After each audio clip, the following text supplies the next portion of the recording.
Bien-aimés dans le Seigneur, soyez tous les bienvenus ce soir à Pont de Grâce. Je sais que la pluie qui s'est abattue cet après-midi à Kinshasa a dérangé beaucoup de gens qui devaient être ici. Je voudrais croire que vous êtes en ligne en train de nous suivre. Que Dieu vous bénisse. Merci d'être là ce soir. Pour ceux qui sont ici en présentiel, qui ont bravé la pluie, qui ont bravé ces dangers, pour être ici, pour communier ensemble et savourer la gloire de Jésus. God is good. All the time. And all the time. God is good. Yes, yes, yes, yes. Vous vous rappelez, bien aimés, hier nous avions continué à parler de la gloire de Dieu comme étant le but de toute chose.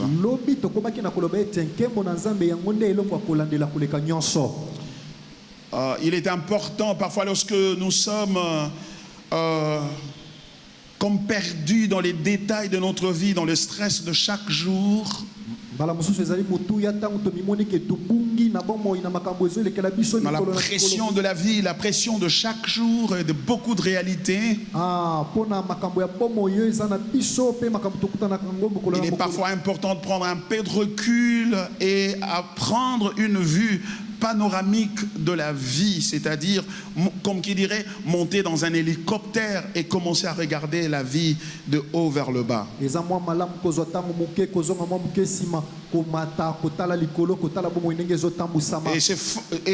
mouvement-là, de haut vers le bas, de haut vers le bas, est très important parce qu'il nous donne de la perspective dans la vie. Et lorsque nous montons ainsi, nous tout de suite réalisons, même dans notre lecture de la Bible, lorsque nous nous retirons, nous montons, nous allons en hauteur.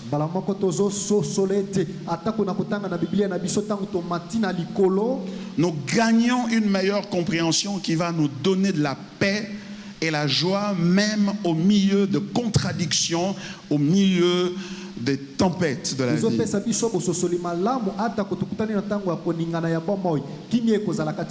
Et du coup, ça nous aide à comprendre la portée de l'évangile, la valeur de l'évangile. Et c'est pourquoi il est indiqué de réaliser que ce monde, cet univers dans lequel nous vivons, a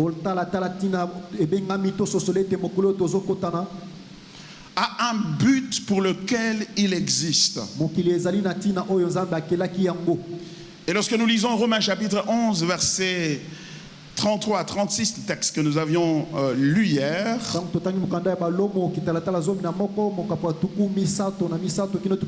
le texte dit: ô profondeur de la richesse, de la sagesse et de la science de Dieu, que ses jugements sont insondables et ses voies incompréhensibles, car qui a connu la pensée du Seigneur ou qui a été son conseiller, qui lui a donné le premier pour qu'il ait à recevoir en retour.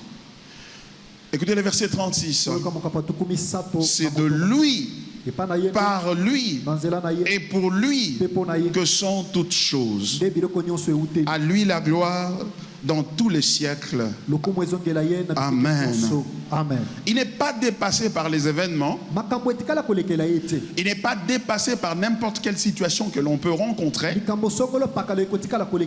Parce que tout ce qui existe vient de lui et est soutenu par lui et a pour but ultime de le glorifier lui.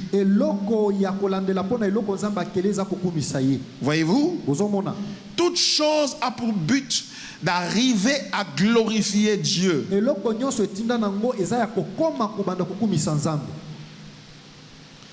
Et rappelons-nous dans Colossiens chapitre 1er, versets 16 à 17, le texte biblique dit ceci. Car en lui ont été créées toutes choses qui sont dans les cieux. Non, j'aimerais commencer la lecture à partir du verset 12. Grande grâce au Père qui vous a rendu capable d'avoir part à l'héritage des saints dans la lumière, qui nous a délivrés de la puissance des ténèbres et nous a transportés dans le royaume du Fils de son amour, en qui nous avons la rédemption, la rémission des péchés. Il est l'image du Dieu invisible, le premier-né de toute la création. Car en lui ont été créées toutes les choses qui sont dans les cieux et sur la terre, les visibles et les invisibles, trône, dignité, domination, autorité. Tout a été créé par lui et pour lui. Il est avant toute chose et toute chose subsiste en lui. Alléluia. Amen. Non, il y a des versets qui sont puissants et globalisants qui nous permettent d'avoir ce champ visuel important, cette perspective dont nous avons besoin pour trouver la paix au milieu de la confusion et des troubles. Et de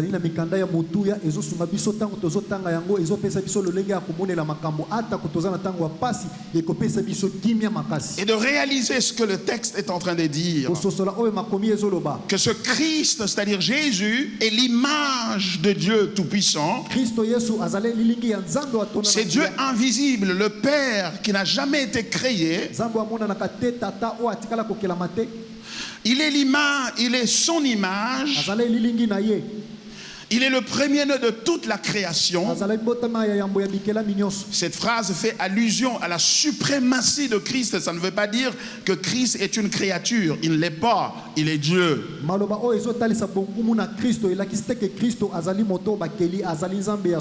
Et l'apôtre poursuit en disant, car en lui ont été créés toutes les choses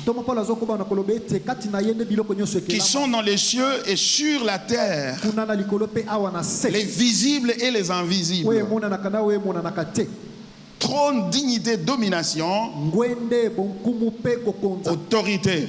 Ça veut dire le diable y compris et tous les démons y compris. Et écoutez, il est avant toute chose et toute chose subsiste en lui. Ça veut dire que même le diable subsiste en lui. Même le démon subsiste en lui. En réalité, la puissance que le diable est en train d'opérer, c'est la puissance de Dieu. C'est un détourneur, vous le connaissez. Il a reçu la puissance pour être au service de Dieu et il a décidé de l'affecter à autre chose. Et donc ça veut dire que même la puissance qu'il a, c'est la puissance de Dieu. Car toutes choses ont été créées par lui, le Seigneur Jésus, et toutes choses subsistent par lui. Et tout cela a pour but lui, le Christ, le Fils du Dieu vivant. Ça c'est très beau. Ce que le texte est en train de dire, c'est ceci. C'est-à-dire que tout ce qui existe existe afin de manifester Jésus-Christ. C'est-à-dire en vue de manifester l'œuvre la plus grande que Jésus ait accomplie. Et cette œuvre, c'est l'œuvre de la croix. C'est-à-dire que le monde dans lequel nous vivons a été créé pour assister à un événement cataclysmique. Un événement troublant. Un événement ignoble et méchant. Car celui qui va être crucifié, c'est le Fils de Dieu qui est innocent, qui n'a commis aucun mal. C'est le mal le plus répugnant que les êtres humains n'aient commis. Ce n'est pas Hiroshima, ce n'est pas Nagasaki. ezali Hiroshima na Nagasaki te. Ce n'est pas le génocide de Gaza. ezali ndenge bitumba ezoleka na Gaza Ce te. n'est pas le génocide de Rwanda. ezali koboma bato ndenge ba Rwanda. Ce n'est pas le massacre de l'Est. ezali ndenge bazoboma bato na este te. C'est la crucifixion ezali kobaka manekulu du Fils de Dieu vivant. ya mwana na Nzambe na bomoi. Cependant, Zoka ces mêmes événements-là, musala wana c'est l'acte le plus glorieux de tout l'univers. ezali musala ya nguya ya mokili mobimba. C'est pour cette heure-là, ezali pona ntango wana. c'est pour cet événement-là, eza pona milulu wana. c'est pour ce moment-là eza pona ngonga wana. que tout a été créé nde nyonso esila pour devenir témoin pona kozala ndenge na de ce que le Fils de Dieu, ya maye mwana qui na va être Nzambe. pendu sur le bois oyo bakobamba ye na et qui va au même moment être porteur, pendant qu'il est sur la croix, ntango aza na ekulusu akozala momemi de la gloire infinie de Dieu. ya nkembo ezanga suka nkembo na Et Nzambe. quand on parle de la gloire, ntango bazolobela ntina na on parle de nkembo l'ensemble des perfections divines. bazolobela lisanga ya makoki ya bonzambe. On parle de kabod. bazolobela na ntina kabod. On parle de doxa dans le Nouveau Testament. bazolobela doksa na boyokani ya On sika. parle des excellences de Dieu. bazoloba makambo ya kitoko makasi ya Nzambe. Même lorsqu'il créait la terre et les cieux, ntango azokela mabele akeli ce n'était pas aussi glorieux que ça. ezalaki na nkembo koleka wana te. Même ce qu'il a créé dans Éden, ce jardin duquel nous avons été chassés par nos premiers parents, atako oyo nyonso akelaki na Eden oyo bisika babenganaki ce n'est pas comparable à Golgotha. ekokani na Golgotha te. À Golgotha, c'est l'accomplissement le plus grand de Dieu. na Golgotha ezali bokokisami ya Nzambe monene. Et après cela, il n'y aura rien qui soit comparable à ça. nsima na yango ekozala eloko mosusu ekokani na yango te. C'est pourquoi, otala tina à la croix, on l'appelle l'agneau immolé. nekulusu bakobenga ye mpate na Nzambe Et quand nous irons dans l'éternité, ntango tokokoma na seko dans l'éternité du futur, na seko ekoya nous allons lui apporter son titre là, tokomemela ye kombo de wana, l'agneau immolé. mwana na mpate Et c'est tellement glorieux eza na nkembo makasi qu'il ne va pas nous défendre de l'appeler, de l'identifier comme l'agneau immolé. akopekisa biso te tobenga ye mwana na mpate. Parce que si la croix était une malchance ou quelque chose de mauvais qui lui était arrivé, po soki ekulusu ezalaki eloko ya mabe ekoyemelaki il ye n'aurait pas toléré que quelqu'un lui rappelle cela. alingaki apesa nzela moto alobela Il yango te. dirait non, mais quand vous me rappelez ça, j'ai des cauchemars, alingaki aloba soki bozoloba ngo nazoyoka j'ai des bandoto mauvais mabe. rêves. Nazomona bandoto Quand mabe. vous me rappelez cela, bozolobela ngango c'est la période la plus noire de ma vie, ezali ntango ya mabe ya bomoi c'est na la ngai. page la plus sombre de ma vie, ezali bobuku ya mabe na c'est le bomoi plus na grand ngai. échec de ma vie. ezali kokakema monene ya Non. bomoi na ngai te. L'agneau de Dieu, pate na Nzambe c'est tellement grand aza monene et qu'il anticipait même cet événement-là, ayaki yambo ya likambo wana ekoma au point qu'il s'appelle na ntango bakobenga ye l'agneau qui a été immolé avant la fondation du monde. wana na mpate oyo bakataki mutu ya C'était le rêve de sa vie, ezalaki ndoto ya bomoi na le ye rêve de la vie ezalaki ndoto ya bomoi de na ye Dieu, bomoi na Nzambe c'était d'être à la croix. ezalaki ya komata na ekulusu Car à la croix, mpo na ekulusu il réconcilie ces qualités qui sont irréconciliables autrement. azokende kozongisa na boyokani makoki oyo ezalaki kokota na boyokani. Dieu aime la croix. Nzambe alingaki ekulusu Et quiconque voudrait le oyo glorifier nyonso alingi akumisa et le Nzambe voir dans sa beauté, komona ye na bolamu na il ye ne doit pas regarder à la voiture, esengeli tatala mutuka aux maisons, bandaku à l'argent, misolo au voyage, libembo à la belle femme, au beau monsieur, mwasi kitoko to mobali kitoko à la primature, à la présidence. na primature to na Il président doit regarder à la croix. esengeli abalolaka atala Car ekulusu sur la face de Christ à la croix, mpo na muzo na kristo na ekulusu Dieu a déposé Nzambe atiaki la richesse de sa vie. bozwi ya bomoi na ye Alléluia. Amen. C'est la gloire de Dieu. tobengi nkembo na C'est le Nzambe. centre du monde. yango nde lisanga ya C'est le centre de yango l'histoire. nde lisanga ya C'est lisolo pourquoi tala ti la crucifixion de Jésus kobokama ya est yesu devenue le centre de l'histoire. ekomi eloko ya kati ya Les lisolo historiens bato ya masolo lisent le temps en référence à la croix. na kozongela Ils ekulusu disent 200 ans avant Jésus-Christ. balobaka bambula koto mibale Ils ya disent kodei. 500 ans après Jésus-Christ. bambula nkama mitano nsima Il na est ye. le centre de l'histoire. azali moto ya katikati ya masolo Parce que Dieu veut mpo Nzambe asepelaka qu'il soit le centre de la vie de tout croyants. Car c'est à cette croix-là que notre statut a changé devant Dieu. C'est là que nous avons reçu le pardon de nos péchés. C'est là que nous avons reçu la nouvelle identité. L'identité en Christ. C'est pour cela que dans l'Église, la croix devait être centrale. Alléluia. Amen. Wow. Et Ésaïe chapitre 48 verset 11. Je voudrais enfoncer le clou sur la centralité de la gloire de Dieu avant que je ne puisse avancer. Et surtout, vous parlez de ces choses pour qu'elles deviennent le framework, c'est-à-dire un cadre de référence. Que ça devienne la manière dont vous réfléchissez quand vous vous réveillez le matin. Quand vous vous réveillez le matin, vous dites la plus grande chose qui a eu lieu dans notre monde ici, c'est la crucifixion du Seigneur Jésus-Christ.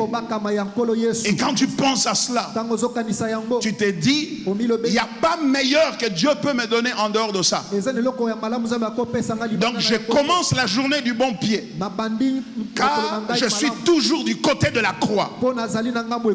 Car la croix n'est pas quelque chose qui s'est passé dans le passé et que je dois utiliser comme un fétiche pour l'appliquer sur mes affaires, sur ma famille, sur mes avoirs, pour réussir. Non, la bonne nouvelle c'est celle-ci. La bonne nouvelle c'est que Dieu nous a placés en Jésus-Christ à la croix. Nous étions là. Alléluia. Amen. Il nous a placés en Jésus-Christ alors que nous étions à la croix. Ce qui veut dire, chaque fois que tu te lèves le matin, tu te lèves comme un crucifié. Alléluia. Amen. Tu te lèves comme un crucifié. Non, il y a une cérémonie qui a déjà été faite sur ta vie. Tu n'es pas une personne ordinaire. On a déjà travaillé sur toi. Et si tu comprends cela, tu vas comprendre alors le sens du combat spirituel.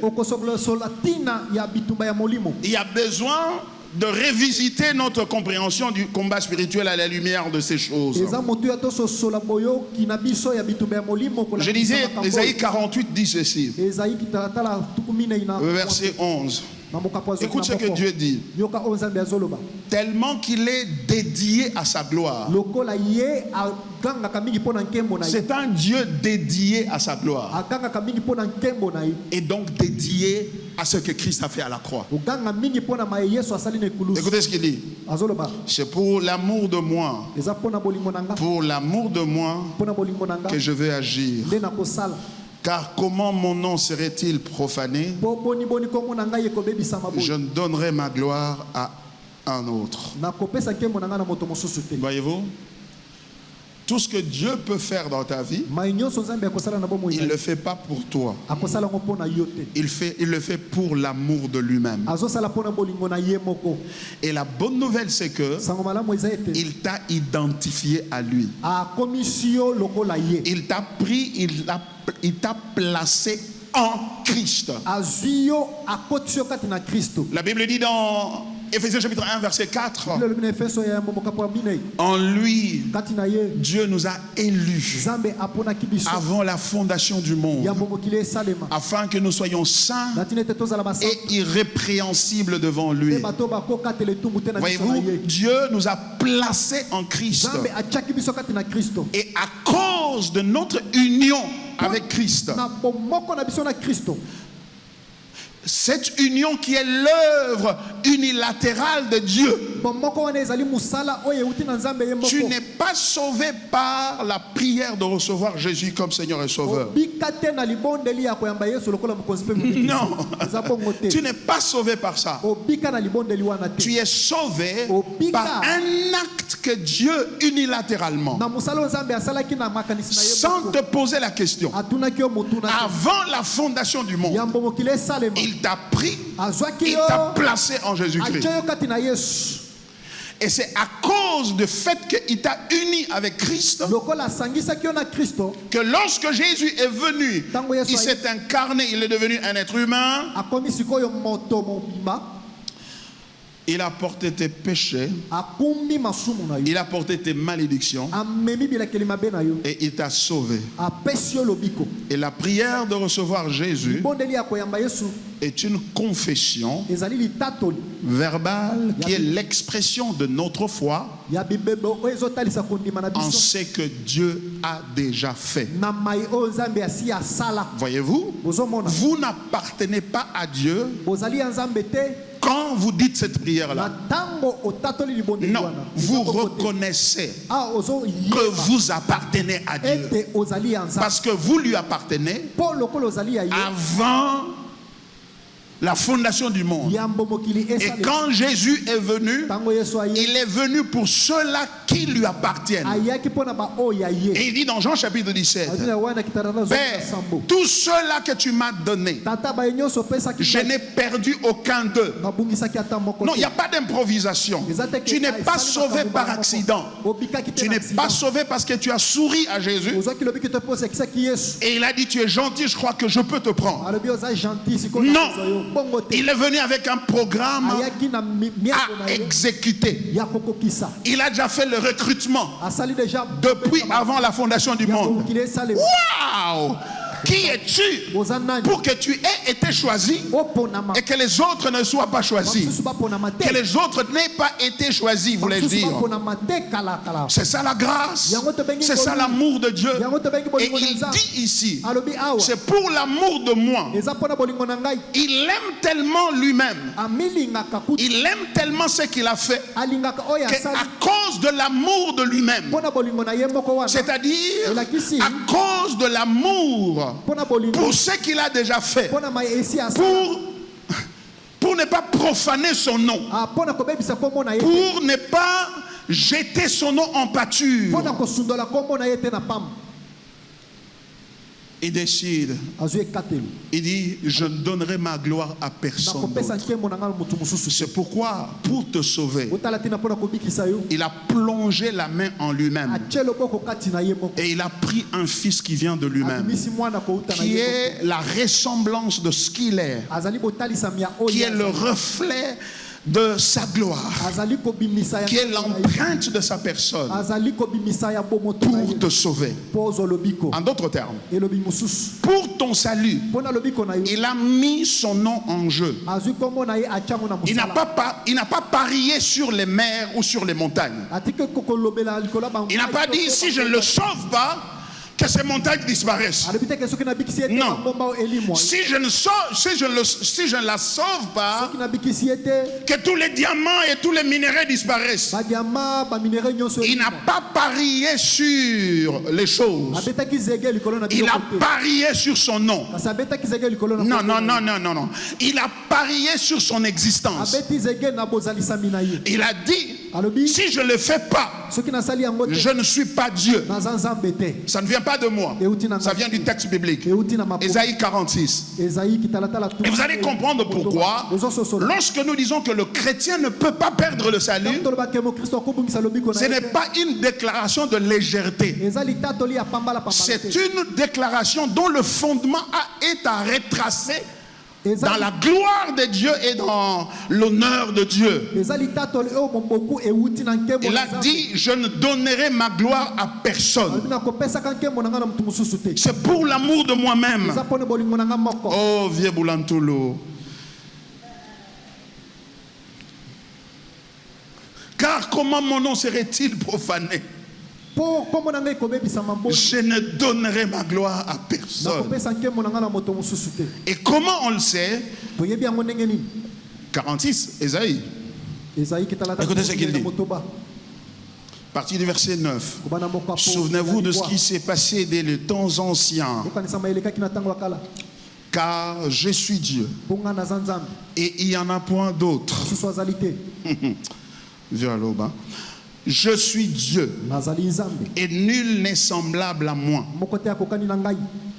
Qu'est-ce qui fait que nul ne soit semblable à lui? Verset 10. Il dit, j'annonce dès le commencement ce qui doit arriver. Et longtemps d'avance ce qui n'est pas encore accompli. Je dis, mes arrêts subsisteront et j'exécuterai toute ma volonté. Waouh! Quelle description! Alléluia! Ça peut nous prendre 1 heure d'adoration seulement. De penser à cela. Et quand nous réalisons combien c'est difficile d'obéir à Dieu, quand nous réalisons combien la vie est dure et difficile, au point que le dollar brutalement chute, et certains ont perdu leurs épargnes, et quand vous sortez maintenant le dollar pour les vendre, ça commence à augmenter encore un tout petit peu. Finalement, tu ne sais pas qu'est-ce que tu peux faire. Tu te demandes sur quoi je devrais m'appuyer. Regarde la chaise sur laquelle je voudrais que tu t'assoies. Je te donne une chaise en fer qui ne va pas s'écrouler. C'est la déclaration du Dieu Tout-Puissant. Il dit ceci. C'est ce qui m'encourage à faire le ministère. C'est ce qui me fortifie à prêcher l'évangile. Ce n'est pas mon éloquence, ce n'est pas mon intelligence, mais c'est l'engagement de celui qui est derrière. Il a dit ceci. C'est sur cette parole que je surfe, que je navigue. Il dit, je suis Dieu, il n'y a pas un autre en dehors de moi. Alléluia. J'annonce dès le commencement ce qui doit arriver. C'est-à-dire que si vous voulez voir les choses arriver, si vous voyez les choses arriver, sachez qu'elles ont été déjà décidées. Alléluia. Ça veut dire quoi? Ça veut dire que ce qui te fait peur, peut-être demain c'est le dernier jour pour payer le loyer ou je sais pas moi, payer n'importe quelle facture. Ce qui va arriver demain, ce qui va arriver l'année prochaine, ce qui va arriver dans 5 ans, voici la base sur laquelle ça se repose. Ça se repose sur ce que Dieu a déjà décidé. Non, je ne suis pas en train de dire non, Dieu a déjà tout décidé, croisez les bras, attendez, ça va voir, ça va se faire. Non, non, car la foi sans œuvre est une foi morte. Car le fait de croire doit être prouvé dans l'acte. Et quand j'agis sur base de ce que je crois, je suis en train de glorifier Dieu. Je suis en train de dire que je fais ce pas de la foi, non pas à cause de d'où je viens, non pas à cause de mes parents, non pas à cause de l'économie, mais parce qu'il y a derrière moi quelqu'un qui a dit, j'ai conçu mes plans, je l'exécuterai. Alléluia. Amen. C'est pourquoi il nous a demandé de prier en disant que ta volonté soit faite sur la terre comme au ciel. Pourquoi? Parce qu'il est derrière sa volonté. Il n'est pas derrière sa volonté comme un souhait. Non. Il prend toute sa divinité. Il met derrière sa volonté, derrière sa parole, pour l'accomplir. Donc tu peux faire confiance à ces dieux. Alléluia. Amen. Waouh. J'aime ces dieux.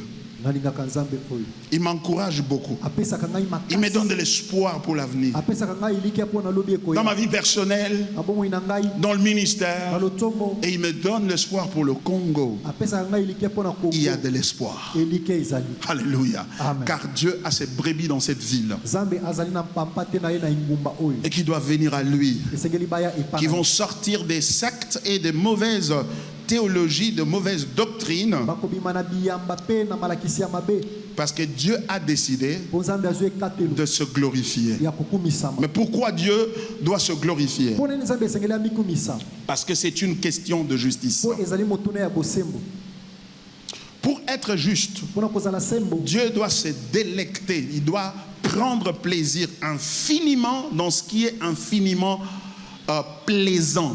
nzambe esengeli azwa esengo na lolenge ya ndelo te na oyo eza mpe ndelo te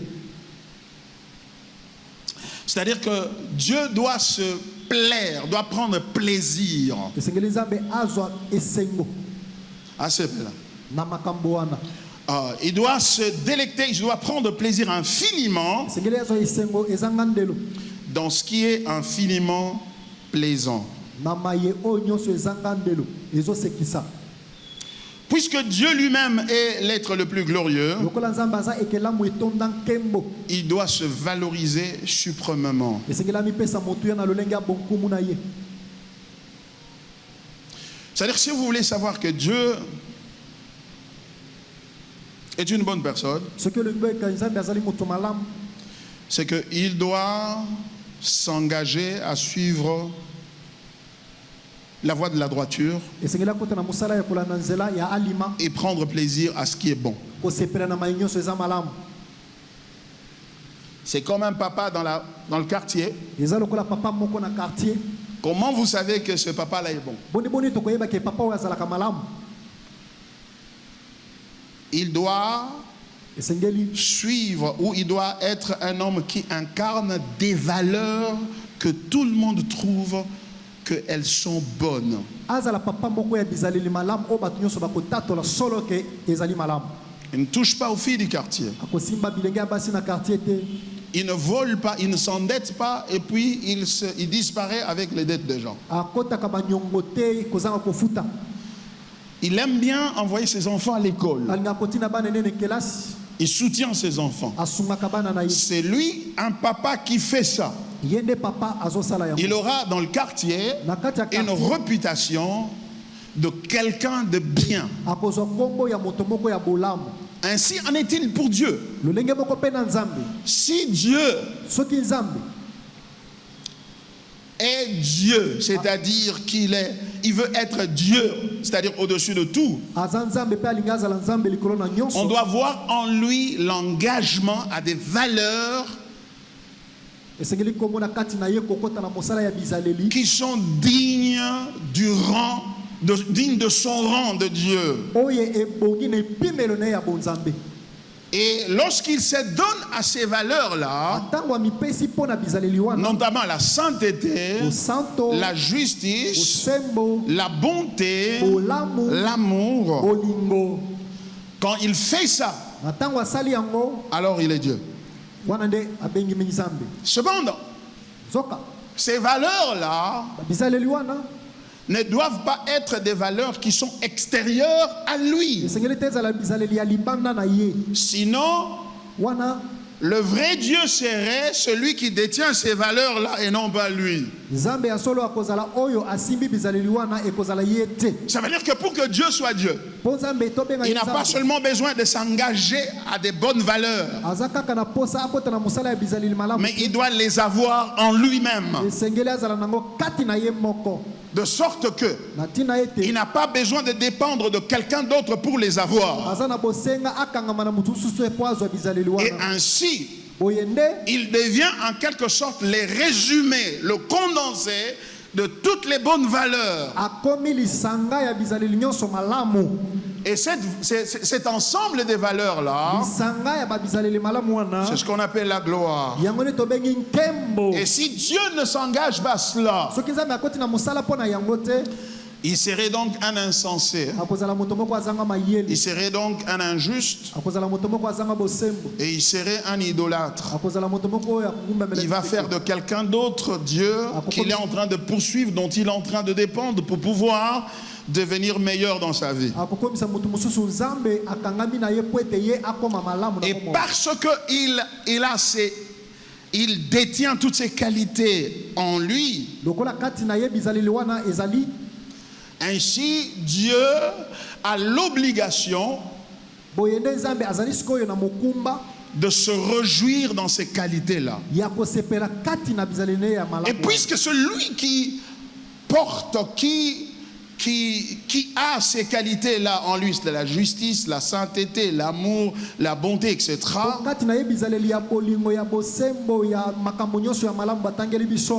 Donc, ça veut dire quoi? Ça veut dire que Dieu est obligé d'être joyeux en lui-même. C'est pourquoi la Bible dit dans le psaume 16, verset 11, dans ta présence, il y a d'abondantes joies. Dans ta présence, il y a d'abondantes joies, et à ta droite, des plaisirs pour toujours. Pourquoi? Mais parce que si on a besoin de quelque chose de bien, on ne va pas aller le chercher en dehors de lui. Il ne va pas envoyer un ange. En tout cas, nous sommes un peu en crise de sel. Va chercher le sel chez le voisin. Nous sommes un peu en crise de piments. Va chercher les piments chez le voisin. Je suis gentil, mais nous n'avons pas assez de doses de gentillesse. Va chercher ça chez le voisin. J'aime bien mes enfants. Mais il y a quelque chose qui, lorsque cet enfant le fait contre moi, je ne serai plus à mesure de l'aimer. Je dois aller me débrouiller ailleurs pour trouver comment l'aimer, parce que la dose de l'amour que j'ai ne serait pas suffisante.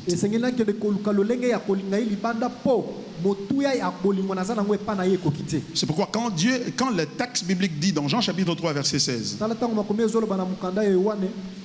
car Dieu a tant aimé le monde qu'il a donné son Fils unique, le texte est en train de dire ceci.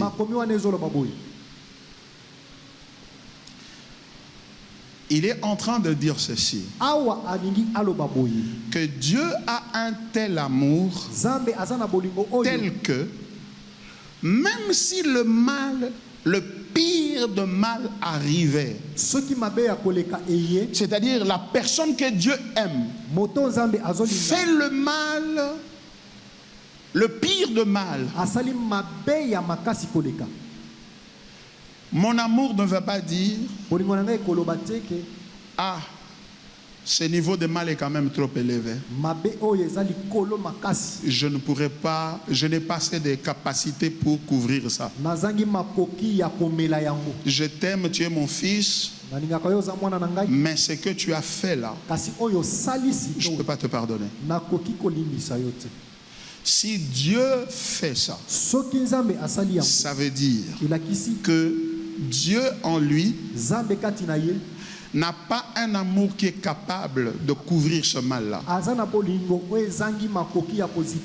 C'est-à-dire que ce mal-là a vaincu Dieu.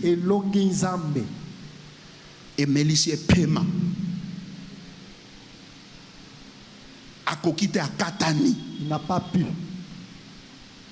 C'est pourquoi, Talatina, pour voir la grandeur de l'amour qu'il a, lui-même sait, lui-même Dieu, là où il est, il sait qu'en moi, j'ai un amour tellement grand et profond que même le mal multiplié par 500 000 fois, multiplié par 1 milliard de fois, ça ne pourra jamais essouffler la capacité d'amour que j'ai en moi. Or, cette connaissance-là elle est partagée seulement entre le Père, le Fils et le Saint-Esprit. Le Père sait cela.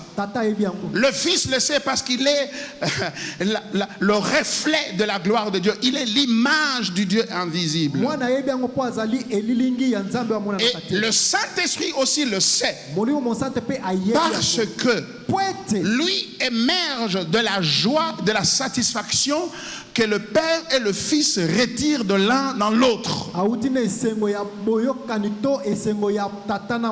Par conséquent, s'il n'y a pas un fils qui fait le mal, s'il n'a pas un fils qui fait le mal, on ne saura jamais que en lui il y a la capacité non seulement d'aimer moi na malamu, mais d'aimer aussi moi na mabe.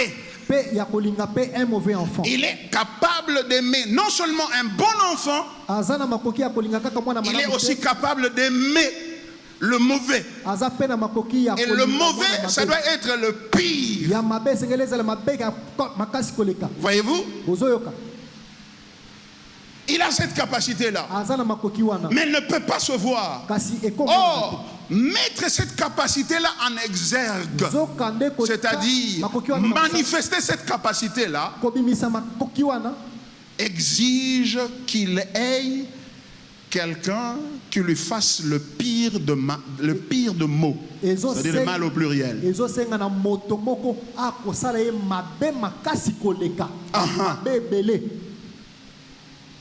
Mais puisqu'il est avec Jésus, Jésus est Dieu comme lui, il ne peut pas faire le mal. C'est impossible. Il ne peut pas commettre le péché parce qu'il est le reflet de Dieu, parce qu'il est la copie de Dieu. Le Saint-Esprit, son prénom c'est Saint. Donc il ne peut même pas faire le mal, il ne peut même pas le concevoir. C'est pourquoi Dieu entreprend de créer. Il dit, je veux faire une autre catégorie de gens qui, elles, sont capables de pouvoir faire le mal. Et quand ils vont faire le mal, et je serai maintenant à mesure de démontrer que je suis capable d'aimer non seulement mon ami, mais mon ennemi qui me fait le pire de mal, de maux. C'est pourquoi l'idée de le créer a germé dans la tête de Dieu. Pourquoi? Pour manifester sa qualité d'amour. Et cette qualité-là ne peut seulement se manifester que quand il y a l'offense. Quand il n'y a pas d'offense, il n'y a pas moyen de manifester cela. Or, quand c'est manifesté, c'est beau. C'est beau, c'est glorieux, c'est satisfaisant et mieux. C'est-à-dire que quand c'est manifesté, ça n'ajoute pas de valeur à Dieu. Ça n'ajoute rien à Dieu parce que c'est ce qu'il est. Donc, vouloir se glorifier n'est pas la quête ou la manifestation d'un besoin. Vouloir se glorifier, manifester sa gloire, n'émerge pas d'un besoin qu'il éprouve. Ça vient d'un débordement, d'un débordement de caractère, d'un débordement de perfection qui est en train de réclamer un cas d'école,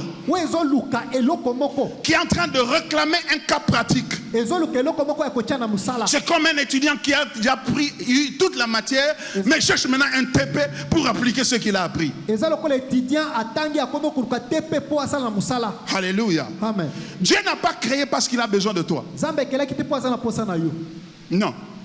Il n'a besoin de rien et de personne. Il vit dans la joie éternelle pour toujours. Et c'est cela qui doit fondre nos cœurs en larmes et nous amener à l'adorer. Tu n'avais même pas besoin de moi. Mais tu m'as créé pour que je sois un terrain d'application, un laboratoire d'application pour manifester ce que tu es. Alléluia. Amen. C'est tellement joli. C'est ça le christianisme. Et quand il a fait ça, il crée les êtres invisibles et visibles. Trône et dignité. Finalement, il crée l'homme à son image, à sa ressemblance. Et il choisit que l'homme va être l'objet de sa rédemption. Que l'homme va être celui à qui il va démontrer cette miséricorde, cet amour profond, cette capacité d'aimer non seulement l'ami, mais aussi l'ennemi. Mais il doit être pire, le pire des ennemis. Il doit faire le maximum du mal, de sorte qu'après ça, on ne peut pas imaginer un autre mal. C'est pourquoi il a créé l'homme à son image et à sa ressemblance. Il n'a pas créé les anges à son image, à sa ressemblance. Pourquoi? Parce que en créant l'homme à son image, à sa ressemblance, il amène l'homme le plus proche de lui qu'aucun autre être ne peut l'être.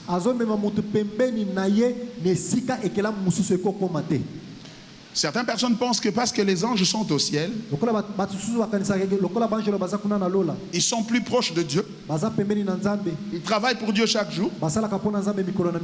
Donc ils connaissent Dieu et ils aiment Dieu et Dieu les aime beaucoup plus que nous. Mais si vous pensez comme ça, vous vous trompez. Parce que les anges, ce sont des ouvriers, des serviteurs de Dieu. C'est comme moi, j'ai 3 enfants. Shamel, Yunus, Kefti. Et si j'embauche quelqu'un pour être mon chauffeur, par exemple, il me voit d'ailleurs plus que mon enfant ne me voit. Parce que toute la journée, je suis avec le chauffeur, on est en train de faire les courses. Mon fils est resté à la maison, ou il est à l'école, ou il est allé au travail.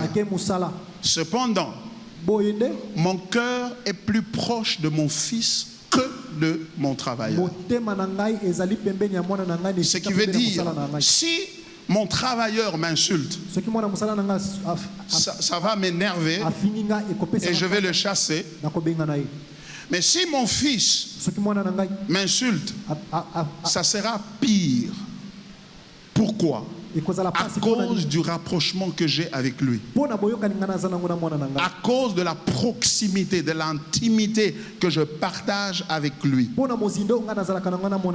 Donc ça veut dire que l'offense, c'est vrai, Satan a offensé Dieu. Mais l'offense de l'homme contre Dieu est pire que l'offense de Satan et des démons contre Dieu. À cause de la proximité et de l'intimité qui existe entre Dieu et l'homme.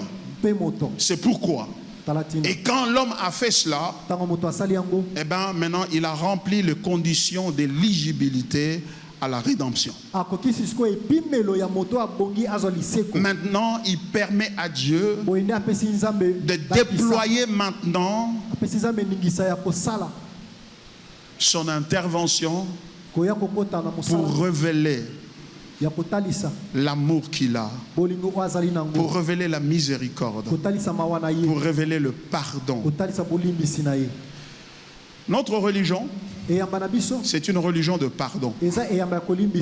C'est une religion qui a pour but. Le but de Dieu, ce n'est pas seulement de nous pardonner. Non. Le but de Dieu, c'est de nous amener par le pardon de péché à admirer le genre de cœur qu'il a. Comment peut-il avoir un tel cœur après la manière dont j'ai déçu?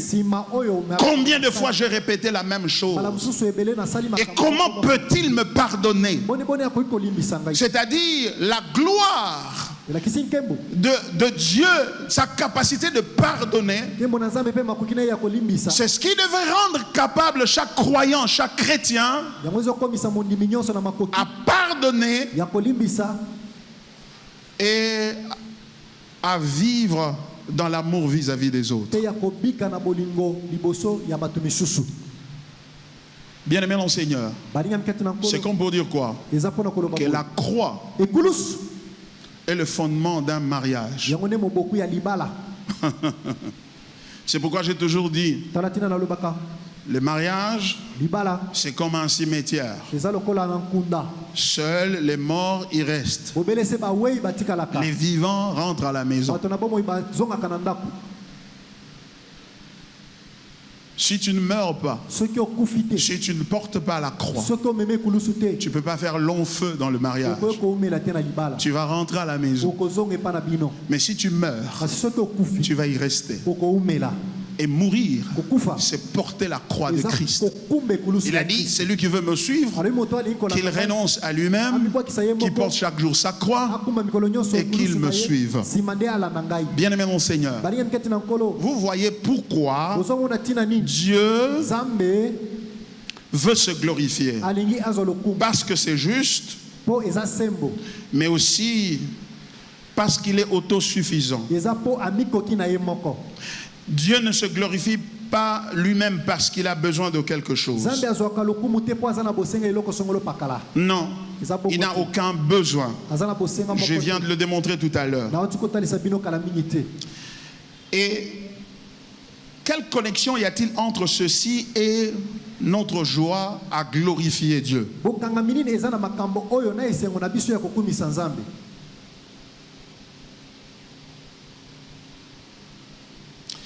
Dieu est glorifié non seulement par le fait que sa gloire est vue et perçue par nous, mais aussi et surtout par le fait qu'on s'en réjouisse. C'est-à-dire que nous comprenons que Dieu est glorieux, mais nous nous réjouissons dans cette gloire-là. Et quand nous nous réjouissons, quand ceux qui voient la gloire de Dieu s'en réjouissent, s'en délectent, Dieu est plus glorifié que s'il la voyait seulement. Et ceci est basé sur Psaume 34, verset 4. Psaume 34, verset 4. La Bible dit, fais de l'Éternel tes délices, et il te donnera ce que ton cœur désire. Dans Philippiens chapitre 4, verset 4, la Bible dit, réjouissez-vous toujours dans le Seigneur. Réjouissez-vous. Ça veut dire quoi? Ça veut dire que Dieu n'est pas un moyen, Dieu n'est pas quelqu'un qu'on trouve merveilleux parce qu'il est il est le meilleur moyen pour nous amener vers ce que nous voulons avoir. Mais que nous regardons à Dieu et nous le trouvons, lui, comme une finalité, comme la source de notre joie, et nous nous réjouissons en lui. 1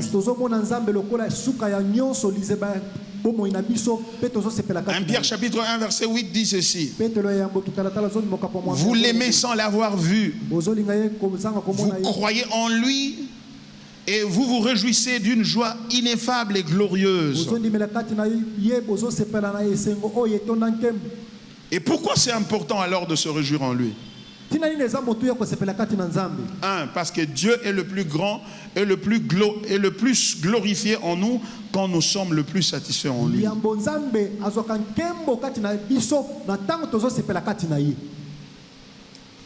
Lorsque tout notre culte, toute notre dédication, toute notre consécration a pour but de nous réjouir en Dieu, de trouver en lui une raison de plus de se réjouir. Quand nous allons sur nos genoux, le but ce n'est pas de nous protéger contre le diable. Non, le but est de poursuivre Dieu en sachant que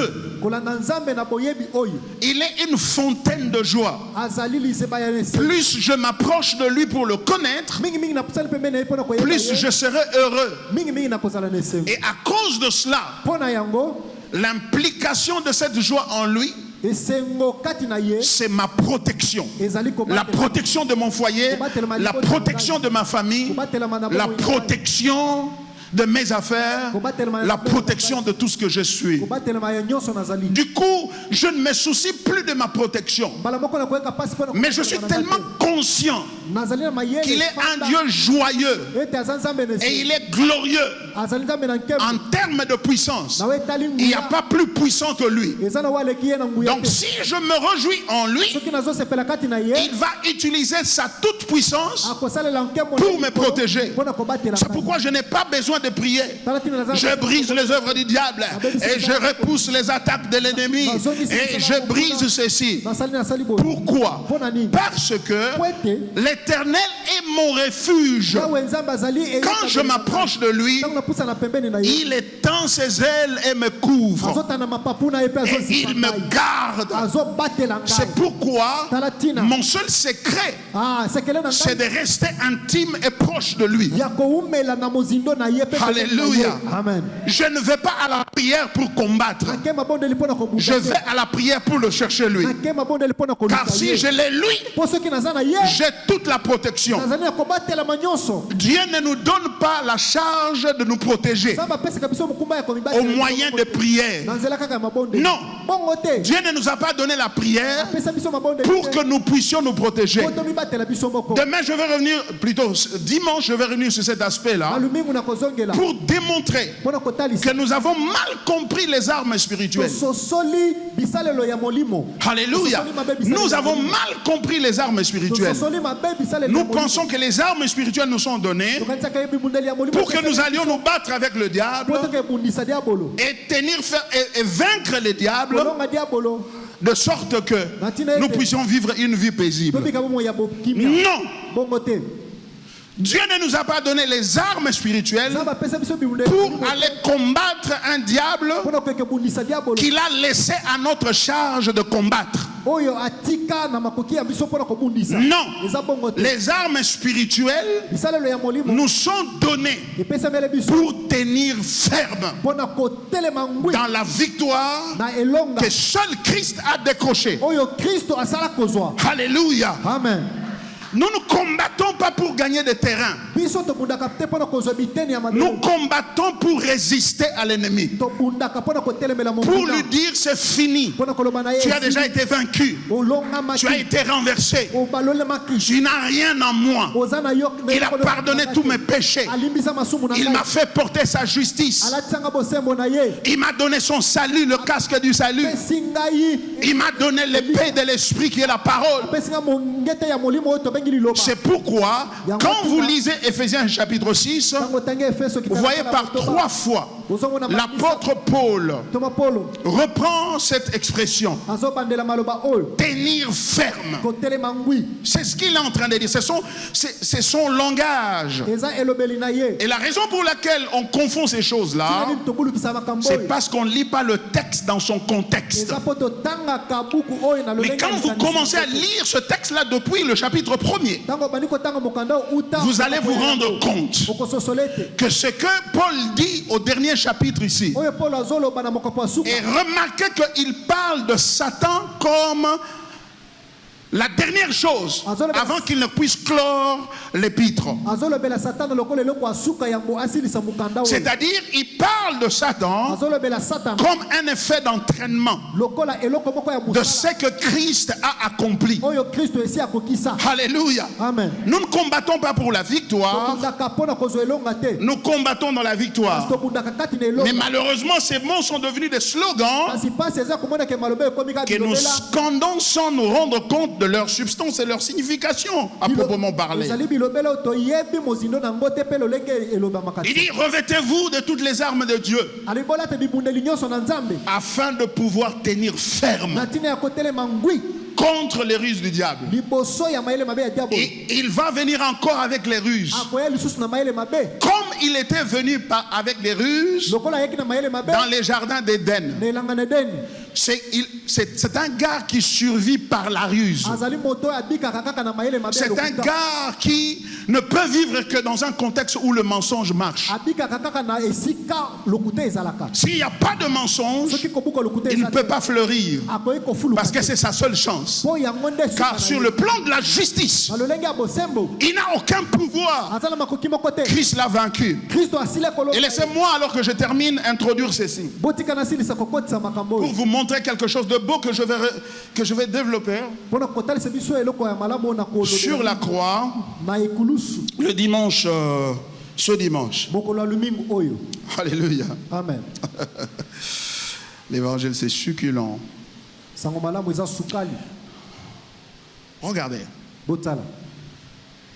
Ce qui se passe à la croix est glorieux. Car la croix est la victoire de Jésus sur le péché, sur la mort, sur le monde, sur la chair et sur le diable. Je vais prendre le diable parce qu'il va me permettre de connecter tous les autres éléments là. Il y a quelque chose en lisant attentivement la Bible que j'ai comprise. C'est que lorsque Satan avait commis le péché, je vais terminer par là, suivez-moi attentivement. Lorsque le diable s'est rebellé contre Dieu, et Dieu a ordonné que ses anges puissent le chasser. Il l'a jugé et il l'a chassé de là. Et il était très clair dans la pensée de Satan. Comme il m'a rejeté, je suis foutu. Je suis tombé sous le jugement de Dieu. Et je vais périr. Cependant, Dieu, au lieu de le brûler, de l'envoyer directement en enfer, il ne l'envoie pas en enfer encore. Pourquoi? Mais parce que il devait le laisser aller tenter l'homme. Et il savait qu'en tentant l'homme, l'homme va tomber dans le mal, dans le péché. Et quand il va tomber dans le péché, lui, Dieu va venir avec le plan de rédemption. Cependant, le diable n'avait pas connaissance de cela. Parce qu'il ne connaît pas la pensée de Dieu. Il n'entre pas dans le logiciel de Dieu pour déchiffrer ce que Dieu va faire demain ou après-demain. Car s'il savait cela, il n'aurait pas crucifié Jésus-Christ. Son engouement et son engagement et son empressement à crucifier Jésus trahit son ignorance des plans et des desseins de Dieu. Et donc, ça trahit sa capacité de pénétrer les secrets de Dieu. C'est pourquoi lorsque le Seigneur Dieu dit, je connais le projet que je formais sur toi, projet de bonheur et non de malheur, afin de te donner un avenir et de l'espérance, prends-le au sérieux parce que même le diable ne connaît pas ça. C'est vrai, parfois tu te poses la question, mais comment ces projets-là vont marcher? Ces jours-ci, l'économie, ça ne marche pas. Comment ça va marcher parce que ces jours-ci, on n'emploie plus les gens? Comment ça va marcher parce que cette maladie, on ne traite pas ça au Congo? Comment ça va marcher? Il y aura beaucoup de comment en toi, mais apaise-toi. Parce que il a dit ceci: vos pensées ne sont pas mes pensées, vos voix ne sont pas mes voix, mes pensées sont plus élevées. Et c'est ce qu'il va faire par la croix. C'est l'expression de l'élévation de la pensée de Dieu. La croix est la confirmation que Dieu ne peut jamais être bloqué. Il va sortir par quelque part. C'est ce que le diable a voulu faire. Quand il s'est rendu compte qu'il a été chassé et jugé par Dieu, et que c'était une question de temps seulement pour que sa fin finale arrive, il s'est dit ceci: je vais chercher entre-temps le moyen, avant que le jugement n'arrive, je vais chercher un moyen pour me protéger et prolonger ma vie, et probablement empêcher que Dieu ne puisse exécuter son jugement sur moi. Comment je vais le faire? Je vais mettre Dieu devant un dilemme. Voici le dilemme devant lequel il a voulu mettre Dieu. Il y avait deux options. Parce que Dieu avait dit, en créant l'homme, il a dit: multipliez, remplissez la terre, dominer sur toute chose. C'est-à-dire que l'homme avait été nommé comme le gérant des biens de Dieu. Il était placé sur la terre comme un miroir qui devait refléter Dieu. Et Dieu dit ceci dans le psaume, dans Ésaïe 46 que nous avons lu. Il dit: je suis Dieu et nul n'est semblable à moi. J'annonce dès le commencement ce qui doit arriver, et longtemps d'avance ce qui n'est pas encore accompli. J'ai dit: mes arrêts subsisteront et j'exécuterai toute ma volonté. Quand il a dit à Adam et Ève: dominez sur toute chose, remplissez la terre, il a arrêté ça par devers lui. Par conséquent, si cela n'arrive pas, si cela ne se produit pas, vous comprenez la conséquence? Ce qui n'est pas Dieu. Parce que il a voulu faire quelque chose, mais est s'imiter. Ça n'a pas tenu, ça n'a pas marché. Le diable dit ceci: je sais qu'il est un Dieu juste. La preuve, c'est que quand je fais quelque chose de mal, il m'a chassé. Mais je vois qu'il a dit à cet homme ici de dominer sur toute chose. Cependant, il lui a donné une loi. Il dit qu'il ne faut pas manger de ce fruit-là, car le jour où tu en mangeras, tu mourras. Ça veut dire quoi? Ça veut dire que si j'ai réussi à faire à ce type-là, à l'amener, faire un péché à Adam et son épouse, c'est-à-dire que s'il brise cette loi-là, Dieu n'aura pas de choix, parce qu'il est juste. Il doit les tuer. Et s'il ne les tue pas, voici le dilemme. S'il les tue, parce qu'il est derrière sa parole pour l'accomplir, s'il les tue, alors ce qu'il avait prédit, que la terre sera remplie de l'image de l'homme, de son image, et donc de sa gloire. Par conséquent, parce que l'homme avait été créé à l'image de Dieu, à la ressemblance de Dieu. Et s'il se multiplie partout, ça veut dire que toute la terre sera remplie des images de Dieu. Et donc la terre sera remplie de la gloire de Dieu. Il dit: si je lui fais commettre le péché, Dieu sera devant un dilemme. S'il les tue, alors son plan qu'il avait de remplir la terre de sa gloire ne va pas arriver. Voyez-vous? Ça ne va pas arriver. Et si ça n'arrive pas, ça veut dire que ce n'est pas un Dieu fidèle. Ce n'est pas un Dieu qui tient sa parole. Non seulement parce qu'il ne veut pas, mais parce qu'il a été placé dans une circonstance qui l'a contraint de ne pas le faire. Par conséquent, il se sera un Dieu frustré.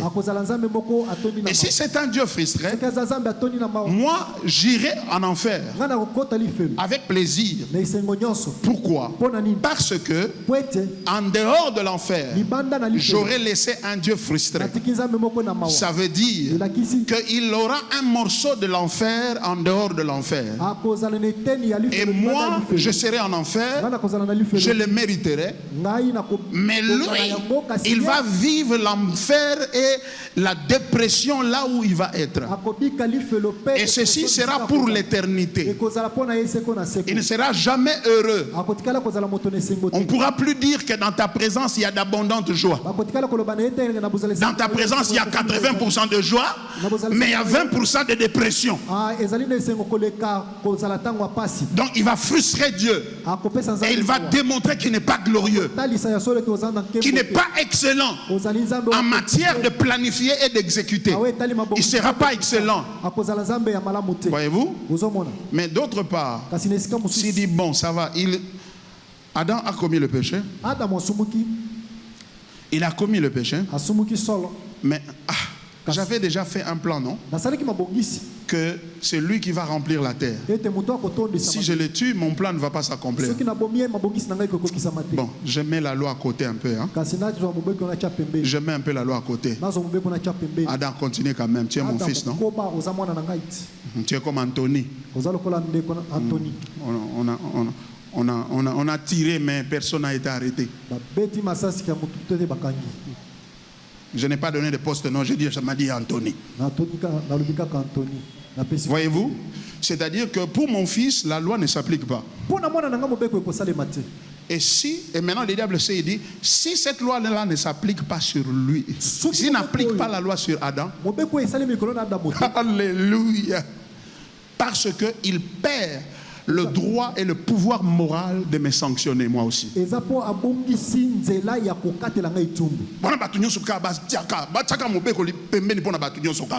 Mettre de côté la loi pour tout le monde. Parce qu'il ne sera plus juste. Voyez-vous? Ce sont les dilemmes qu'il a placés, dans lesquels il a placé Dieu. S'il applique la justice, ses plans sont frustrés. Il n'est pas Dieu parce qu'il a dit j'exécuterai mes plans. S'il met la loi de côté, il ferme les yeux, il dit que la justice est malade, et bien on ne peut plus appliquer la justice sur tout le monde. Mais gloire soit rendue à Jéhovah. Parce qu'il va répondre au dilemme. Et il va prendre le Christ. Il va l'amener à la croix. Et c'est là qu'il règle le problème. Et quand vous revenez le dimanche, je vais vous dire comment la croix a réglé le dilemme. Et ça a glorifié Dieu. Ça a exalté Dieu. Et à cause de ce que Dieu a fait là, à la croix de Jésus, et ben tu as la victoire sur le péché, tu as la victoire sur la mort, tu as la victoire sur Satan, tu as la victoire sur la chair. Tu n'as pas besoin d'aller dans 3 semaines de prière de fin de l'année pour te protéger contre le diable et les démons. Tu n'as pas besoin de faire ça, parce que la croix a réglé le problème. C'est la sagesse de Dieu, c'est l'intelligence de Dieu, c'est la gloire de Dieu, c'est le salut de Dieu, c'est la bénédiction de Dieu. Alléluia. Amen. Oh, la chorale montée ici, on va adorer le Seigneur. Amenez-moi un chant d'adoration. Alléluia. Ça c'est trop beau, c'est trop beau. Alléluia. Gloire au Seigneur. La croix est venue pour toi, mon frère. C'est pourquoi l'évangile ne doit pas être modifié. Personne qui par ses onctions n'a le droit de modifier l'évangile. L'évangile, à la croix, il a dit tout est accompli. Tout est accompli. Et le dimanche, par la grâce de Dieu, je vais te le montrer comment cela est accompli et comment tu peux vivre la vie de Christ. Ça veut dire quoi? La vie que tu dois vivre a été déjà vécue et a été sanctionnée par l'approbation divine. Ta vie a déjà été vécue. N'aie pas peur pour l'avenir. N'aie pas peur, les enfants sont malades. N'aie pas peur, pasteur, mais c'est le diagnostic qu'on m'a fait. Ta vie a déjà été vécue. L'apôtre Paul dit ceci: j'ai été crucifié avec Christ. Si je vis, ce n'est plus moi qui vis, mais c'est Christ qui vit en moi. C'est lui qui vit en moi. Et puisqu'il vit en moi, je le laisse vivre sa vie. Alléluia. Que le sorcier qui veut le tuer, qu'il le tue. Alléluia. Que le sorcier qui veut le tuer. Bon appétit. Mangez-le. Parce que moi je ne vis plus. C'est lui qui vit en moi. Quand tu me vois, ce n'est pas moi, mais c'est lui en moi. Alléluia. Je viens de la fin. Je ne viens pas commencer la vie. Je viens de la fin de la vie. Je viens de la fin de la vie. Là où je pars, j'ai déjà été là-bas. En Christ, j'ai déjà été à la fin. Je me suis déjà marié. J'ai déjà eu les enfants. J'ai déjà réussi par Christ. Alléluia. C'est pourquoi je n'ai pas besoin de courir derrière un prophète. Car Jésus me suffit. Je n'ai pas besoin de courir derrière quelqu'un qui a passé une semaine à la montagne. Ça n'engage que lui.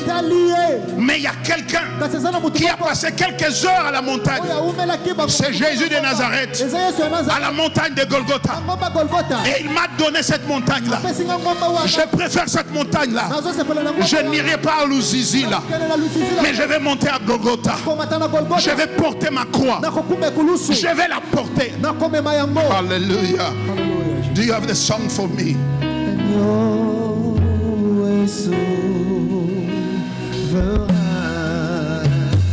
Chantons gloire. On se tient debout, on va chanter. On adore l'agneau de Dieu.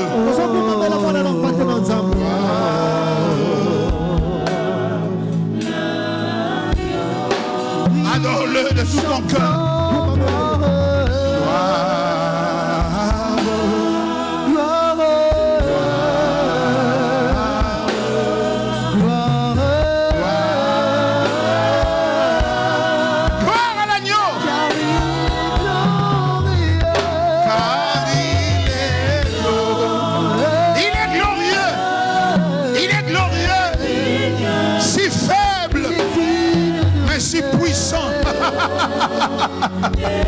Si faible, mais si puissant. Et hallelujah. Nous élevons nos mains pour l'adorer. Eh, mana. Topambolio tata. Il est beau. Il est beau. Il est glorieux à la croix.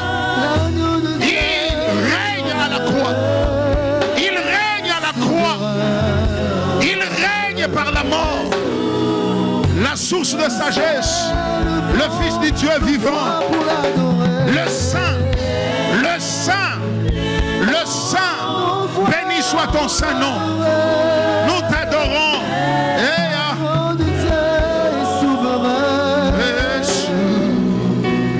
Car il est glorieux. Oui, adorons-le.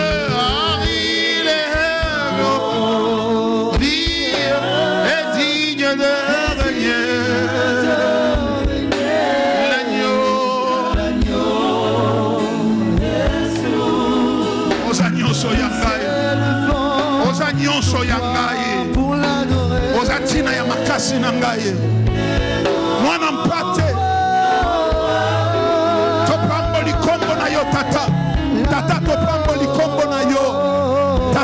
Topamboli kombo na yo. L'agneau de Dieu. Tata mawa. Tata bonamu. Tata na bosawa. Tata na bosawa.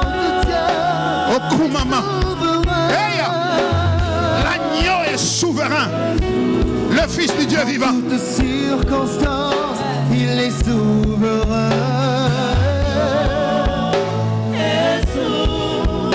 L'agneau de Dieu est souverain. Hey Yahweh. L'agneau de Dieu est souverain. Sokomoni asimili kayabu. Somba kwanga bwako katela yo.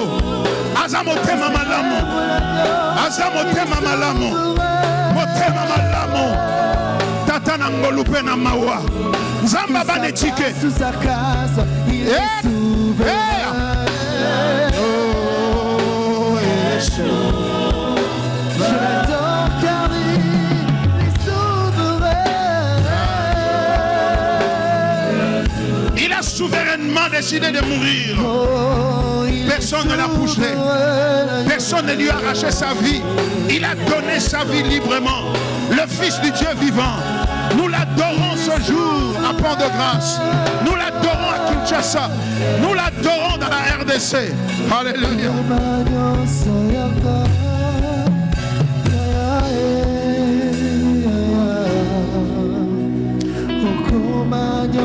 Pambolaye. Parle-lui, Pambolaye. Accepte son pardon. Il t'a pardonné ce que tu as fait. Il t'a pardonné. Tu n'as pas besoin de donner une autre offrande pour ça. Son offrande est suffisante. Il t'aime. Il t'a pardonné. Accepte-le. Il dit viens.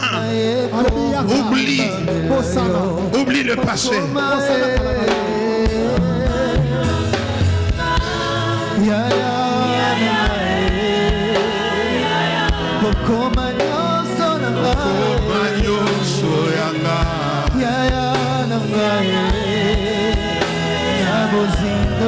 Oza nyonso ya biso, oza makasi na biso, oza bozwi na biso.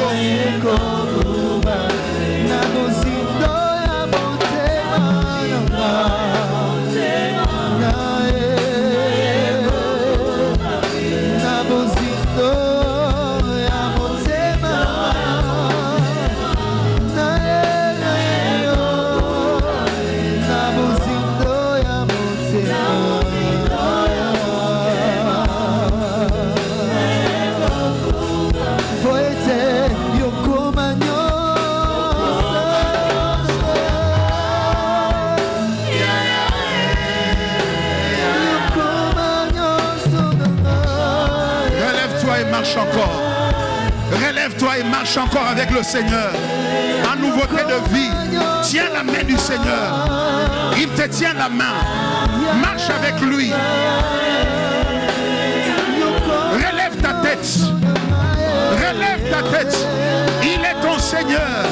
Il est ton Dieu.